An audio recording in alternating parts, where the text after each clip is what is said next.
BTR नि रायजो राजाफोरनिसिम आं गरजा मुसाहारिनि खुलुमनायखौ नोंथांमोना जासिग्रोबाय। दिनै आं नोंगौ गमामायैनो गोबां सम नोंथांमोनहा आंखौ फेसबुकनि जुगेदि वाट्सएपनि जुगेदि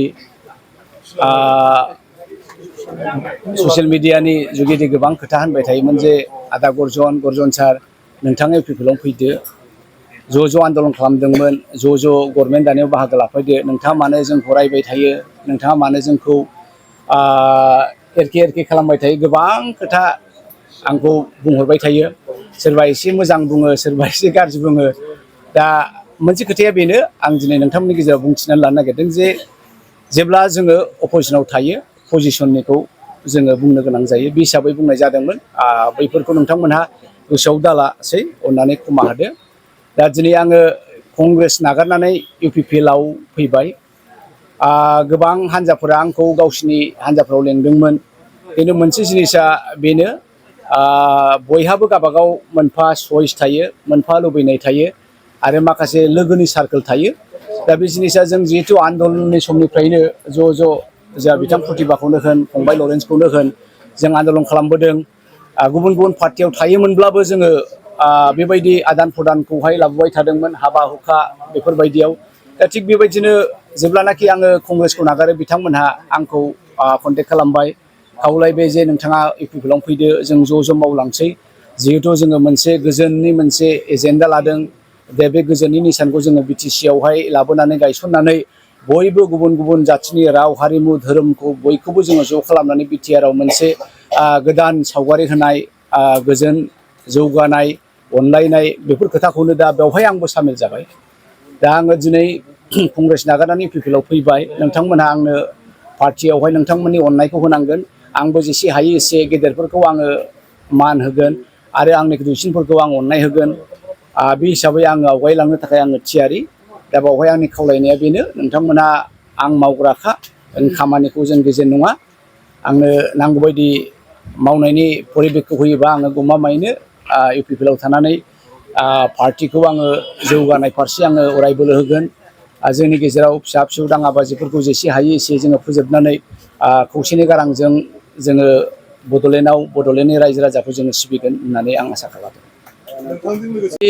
जोंनि जइनिं जानायनि हाबाफारिनि थारिकआ खालारा दिनै नङामोन, गाबोनसोमोन।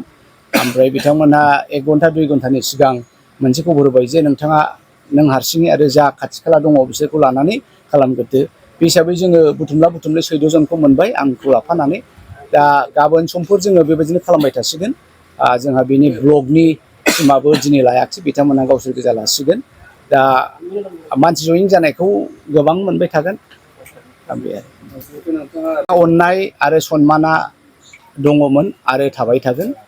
कंग्रेसआ मोनसे नेसनेल पार्टि, बियो भारतनि संबिधानखौहाय सुजुनानै होदों आरो जोंबायदि ट्राइबेल बायदि दलित थाखोनि मानसिफ्रा, जोंबायदि डिप्राइभ कमिउनिटिया संबिधाननि सायाव भरसा खालामाबा जोंहा जेबो उफाय गैया।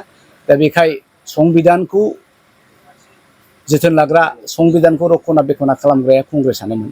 नाथाय आं दिनै कंग्रेसखौ, नेसनेल पार्टिखौ नागारनायनि जाहोना बेनो जे कंग्रेसआ, आसाम प्रदेश कंग्रेस कमिटिया BTR खौ लानानै बिथांमोनहा जेबायदि सिन्था खालामनांगौमोन बेखौ बिथांमोना सिन्था खालामाखै। आङो 6 मासनि सिगांनिफ्रायनो राहुल गान्धीखौ सेकेन्ड टाइम लोगो मोननाय समनिफ्रायनो होनबाय थादों जे नोंथांमोनहा BTR नि इलेक्सनखौ माबायदि सानदों। दा बे खोथाखौ आं गले गले AICC लेभेलावबो रायथिदों, APCC लेभेलावबो रायथिदों। आं गले गले रायथिसेयावबो बिथांमोना BTR आव जे इलेक्सन जागोन, बे इलेक्सनाव जे जोङो माखासे माने सिटखौ लानांगोन आरो सिट मोनोबा, मोनबानिफ्राय 7टा बा 9टासिम मोनोबा जोङो UPPL नङाबा BPF जों जोङो गभर्नमेन्ट थानानै जोङो BJP खौ गोजान खालामनो। बे जिनिसखौ आं गले गले बिथांमोननो बुंथिबाय थादोंमोन, नाथाय बिथांमोना आंनि फंसेबो बुंनायखौ लायाखै।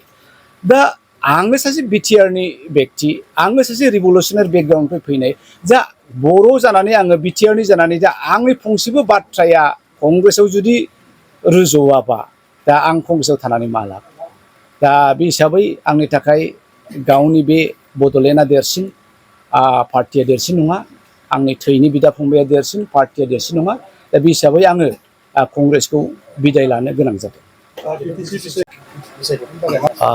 आङो मावलांगोन, खारन BTC आव बुंनांगौ गोबां दङ UPPL जानानै UPPLनि थांखि बिथांखिफोरखौ आङो मिथिखागौ जों समान समान आन्दलन खालामनाय समान समान बे आबहावा आरो बाताबरणजों जों देरनाय आङो UPPL जानानै बर' रायजो राजा बे BTCनि रायजो राजाफोरनिसिम गोबां खावलायनो गोनां दङ गोबां मिथिहोनो गोनां दं बेफोर बाथ्राखौ आङो एखे उदाङै जेरावनो सुबिदा मोनो बावहायनो आङो केम्पेइनफ्राव थाफानानै एबारनि बिसायख'थिखौ मोजाङै मोजां केम्पेइन खालामनानै आरो देरहाहोनाय हाबाफारियाव आंबो गोसो मोदोम जिउ होनानै बाहागो लाबाय। BTC कंग्रेसनि गोहोमा गर्जन मोसाहारि थानायाव जथेस्थ' गोहोम दंमोन। बयबो नोंथांमोनहाबो मिडियाया मिथिगौ जे कंग्रेसआ गोसो होयोमोनब्ला मोनबानिफ्राय 7था 8थासिमा ओरैनो फैयोमोन। दा दिनै देरहानायनि मोनसेबो समस्थियाव बिथांमोना केन्डिडेट होआखै।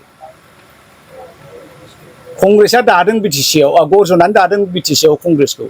बे गर्जनानो बबेहाय सोर केन्डिडेटखौ होनांगौ बेहाय जेबो आखाइ गैयाब्ला दा देरहागोना बोरै? दा आङो नुदों दिनै कंग्रेसआ BTCआव बोलो होथारोबा मोनसेसो मोननो हागौ बिनि बांसिन बिथांमोनहा मोननाय नङा आरो हयथ' मोनसेखौबो मोननो गोब्राब जागोन नामा। दा खोब दुखुनि बाथ्रा कंग्रेसनि सोमोन्दै आं दिनै गाज्रि बायदि बुंनो लुबैयाखै जे बिथांमोननि नाजानाया बिथांमोननि दिनैनि बे BTCनि बिसायख'थिखौ लानायनि हाबाफारिया स्ट्रेटेजिया मिस्टेक जादों।